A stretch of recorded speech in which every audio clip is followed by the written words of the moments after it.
তো বেশ ভালোই এসেছে। জামাই শ্বশুর বাড়িতে মাস্টার শেফ। আজকে বানাচ্ছি আমি লুচি আর গরম গরম ডিম কারি। খেতে পারবো তো? হোটেল ম্যানেজমেন্ট পাস করা শেফ, শাশুড়ির সাহায্যে জামাই আজ রাঁধুনি। ঠিক আছে, নে। শাশুড়ির সাহায্যে? হ্যাঁ, আচ্ছা, শাশুড়ি কেটে বেটে রেডি করে সাহায্য করেছে না। হ্যাঁ ঠিক আছে। কড়া নিয়ে নিয়েছি।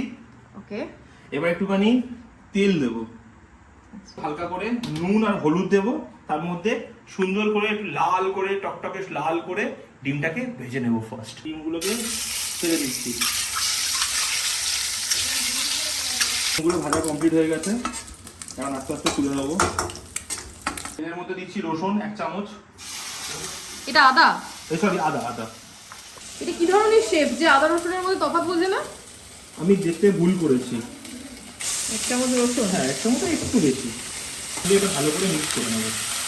এনে কাঁচা লঙ্কা, রসুনের পর 2টো কাঁচা লঙ্কা। একদম। তেলের মধ্যে দিচ্ছি পেঁয়াজ, একটু টমেটো সস দিলাম। এবার একটু হালকা করে আমি চিলি সস দিচ্ছি, গ্রিন চিলি সস। আচ্ছা, এবার আমি দেব সোয়া সস। এর মধ্যে দেবো একটু লঙ্কার গুঁড়ো, ছিটে ফোঁটা হচ্ছে একটু ধনে গুঁড়ো, একটু হালকা ফ্লেভারের জন্য ছিটে ফোঁটা একটু জিরে গুঁড়ো, সে চামচের গোড়ায় করে, একটুখানি কাশ্মীরি মির্চ। এবার কি চলবে? মিক্সিং? হ্যাঁ, এটা ভালো করে একটু মিক্স করে নেবো। অল্প একটু চিনি অ্যাড করছি ফ্লেভারের জন্য আর একটু কালার আসার জন্য।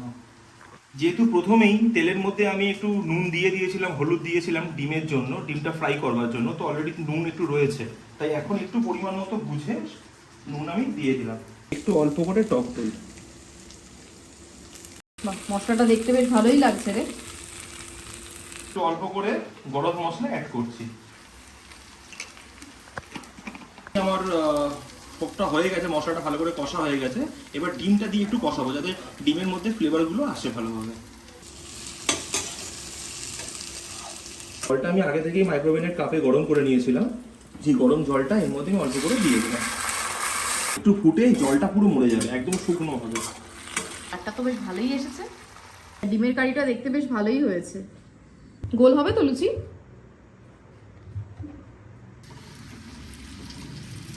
একটু লাল লাল করে ভাজিস। হ্যাঁ, আচ্ছা।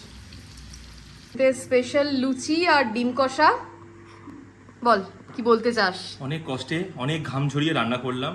একটা মিষ্টি কিছু বানানোর আইটেম ইচ্ছে ছিল, বাট সেটা হয়ে উঠলো না, প্রচণ্ড গরম আর ভালো লাগছে না। তো আজকে এটাই থাক, আবার নেক্সট অন্য কোনো দিন কোনো ভালো কিছু রান্না করে তোমাদের সাথে রেসিপিটা শেয়ার করব।